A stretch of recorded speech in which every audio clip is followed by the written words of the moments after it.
हृदय निवासी जगत के स्वामी अंतर्यामी घट घट के बासी पूज्य गुरुदेव की जय घोष करें। बोलिए प्रेम से श्री सद्गुरु महाराज की जय।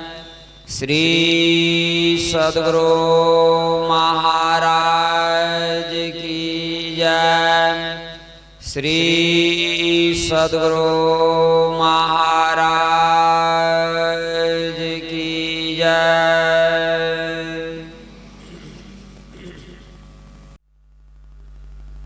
मंगल मूर्ति सद्गुरु मिलव सर्वाधार।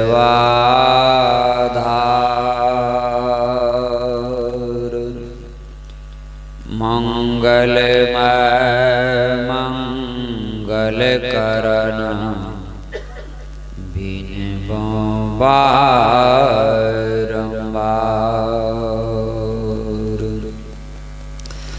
धन्य धन्य सतगुरु सुखद महिमा कही न जाए। जो कुछ कहूँ तुम्हारी कृपा मोते कछु न बसाए। जो कुछ कहूँ तुम्हारी कृपा मोते कछु न बसाए। प्रातः स्मरणीय अनंत श्री विभूषित संत सद्गुरु महर्षि में ही परमहंस जी महाराज के चरण नख में बंदो माता जनकवती जिसने में ही को जन्म दिया। जिन्हें संत ने अपनी वाणी से इस जग को निहाल किया। जनकवती की गोद में खेला ऐसा लाल जिनकी अमृतवाणी सुनकर दुनिया हुई निहाल। भारत ज्ञान आकाश रवि श्रीदेवी यश चंद महर्षि में ही श्रद्धा भक्त जन आनंद कंद। खिले कमल की पंखुरियां सम नयन सुशोभित है अभिराम। महर्षि में ही विशाल बुद्धिवर सादर बारंबार प्रणाम। सादर बारंबार प्रणाम। पूज्य गुरुदेव के चरण में अनेकानेक साष्टांग दंडवत नमन प्रणाम। व्यक्त रूप में संसार के समस्त संत ऋषि व महर्षि के चरण में अनेकानेक नमन। इस पवित्र स्थल पर उपस्थित समेत समाज सज्जन वृंद, आदरणीय माताओं, धर्मशिला बहनों, प्यारे बच्चों, जहां तक आवाज जारी है सबको दोनों हाथ जोड़ करके नमन करता। बहुत सौभाग्य की बात है कि आज हमारे आदरणीय शंभू बाबू के द्वारा यह सत्संग का आयोजन किया गया है। देवों के देव महादेव अपने अर्धांगिनी माता पार्वती से कहा, यही सर आवत यति कठिनाई। भगवान शंकर ने कहा अपने अर्धांगिनी माता पार्वती से कि हे देवी, यही सर आवत अति कठिनाई।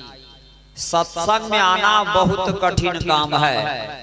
तो माता पार्वती ने कहा कि हे नाथ, ऐसी क्या बात है कि आप कहते हैं सत्संग में आना कठिन काम है। तो भगवान शंकर ने कहा, बिना राम कृपा आवे नहीं जावे। भगवान शंकर ने कहा कि हे पार्वती,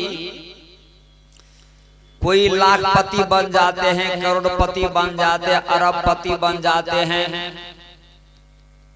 रावण के जैसे 1 लाख पुत्र 1.25 लाख नाती सगे संबंधी अमार हो जाता है और पद प्रतिष्ठा की प्राप्ति हो जाती है। इसमें ईश्वर की कृपा की बात नहीं है। उनके द्वारा जो किया गया कर्म है, अपने ही कर्मानुसार वह सब कुछ मिलता है, उसमें ईश्वर की बात नहीं है। लेकिन हे पार्वती, सत्संग में आना जब तक ईश्वर की कृपा नहीं होगी, तब तक सत्संग में आना और जाना बहुत कठिन काम है। ये तो 21वीं शताब्दी है। 1300 शताब्दी से राजा राम मोहन राय भारतवर्ष के राजा हुए थे और उन्होंने उन्हीं के समय में सती प्रथा भंग किया गया।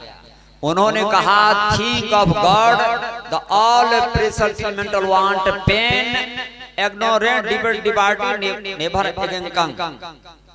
राजा राम मोहन राय ने कहा कि जब परमपिता परमात्मा की अति कृपा, विशेष कृपा की बात नहीं कहा, अति विशेष कृपा, जब परमपिता परमात्मा की विशेष कृपा किसी मानव के ऊपर, किसी नगर के ऊपर जब होता है तो क्या मिलता है? कहा, यही विवेक, यही सत्संग मिलता है। सुखदेव मुनि अखंड ब्रह्मचर्य के पालन करने वाले ऋषि मुनि कहलाते थे। और ऐसे मुनि देव कन्या लोग जब सरोवर में स्नान करती थी निवस्त्र होकर के, जितने ऋषि महर्षि आते थे तो वे लोग अपना चीर चोली लेके छिप जाते थे। लेकिन सुखदेव मुनि जो आते थे सरोवर में स्नान करने के लिए, तो देव कन्या एक साथ स्नान करती थी। देवताओं ने कहा कि क्या बात है कि तुम लोग सुखदेव मुनि के साथ निवस्त्र होकर के सरोवर में स्नान करती है। एक स्वर में देव कन्याओं ने कहा कि यह मृत्यु लोक में, यह धराधाम पर एकमात्र सुखदेव मुनि ऐसे महापुरुष है कि उसको स्त्री और पुरुष का ज्ञान नहीं है। ऐसे अखंड ब्रह्मचर्य के पालन करने वाले सुखदेव मुनि के शरण में जब राजा परीक्षित गए और उन्हें जब पूछा तो क्या कहा सुखदेव मुनि? भाग्योदयन बहुजन्म समर्जितेन सत्संगम च लभते यदा पुरुषः अज्ञान हेतु मंदकारक नासं तदोति विवेकः। सुखदेव मुनि ने कहा कि हे परीक्षित, एक जन्म नहीं अनंत जन्म की पुण्य की पुण्य उदय होता है, भाग चमकता है, तब हम मानव को विवेक मतलब सत्संग मिलता है। और वह सत्संग कहाँ ले जाता है? वह सत्संग कबीर साहब ने कहा, ऊंचा महल अगमपुर जहमा संत समागम होई, जो कोई पहुँचे वही नगरिया आवागमन न होई। जब आपके जीवन में सत्संग मिलेगा तो सत्संग कहाँ ले जाता है? ऊंचा महल अगमपुर जहमा। अगमपुर वह परमपिता परमात्मा का लोक। जो परमात्मा के लोक में चले जाते हैं, होता क्या है, बनता क्या है? तो भगवान श्री राम, मर्यादा पुरुषोत्तम श्री राम अपने प्राण प्रिय भक्तों से कहा, हनुमान जी से कि हे हनुमान जी, बहुत शास्त्र कथा कंठारो अन्वेष्टम ज्योतिराम ग्रंथ, हे हनुमान जी, बहुत से शास्त्र को पढ़ने से क्या लाभ होगा? तो हनुमान जी कहा कि हे प्रभु तब क्या करेंगे? कहा कि हे हनुमान जी सत्संग और ध्यान करिए। भगवान श्री राम कहा है हनुमान जी से कि हे हनुमान जी सत्संग और ध्यान करिए। जो सत्संग और ध्यान करेंगे वह स्वयं ब्रह्म ज्ञानी नहीं ब्रह्म हो जाएगा, ब्रह्म हो जाएगा। ऐसे सत्संग से ही हम मानव को परम पद की प्राप्ति होता है। तो एक जन्म की बात नहीं, बड़ी खुशी की बात है। हमारे समूह आज दीक्षा भी लिए हैं, आज सत्संग करा रहे हैं। इनके ऊपर परमपिता परमात्मा की विशेष कृपा जब हुई तब इन्होंने मानव जीवन का जो सबसे उत्तम कर्म है, महत्वपूर्ण कर्म है, उन्होंने आज प्राप्त किया। मानव के जीवन में सबसे उत्तम कर्म यही नामदान और सत्संग से बढ़कर के कोई कर्म। इसीलिए भगवान कृष्ण कहा कि स्त्रियां द्रव्या ज्ञान यज्ञ परम तप सर्व कर्माख्रम पार्थे ज्ञानी परिसमाप्ते। भगवान कृष्ण कहा कि हे अर्जुन अश्मेघ जग, वाजपेयी जग, चंडी जग, रुद्राक्ष जग, होम जग, संसार में जितने द्रव्य यज्ञ है सब जग से अत्यंत श्रेष्ठ है ज्ञान जग। यह सत्संग को ज्ञान जग कहते हैं। और यह ज्ञान जग किनको मिलता है? तो कहा श्रद्धावान लभते ज्ञानम। कहा कि हे अर्जुन जो श्रद्धा के पात्र है, जितेंद्रिय है, उसी मानव को यह ज्ञान जग सत्संग मिलता है।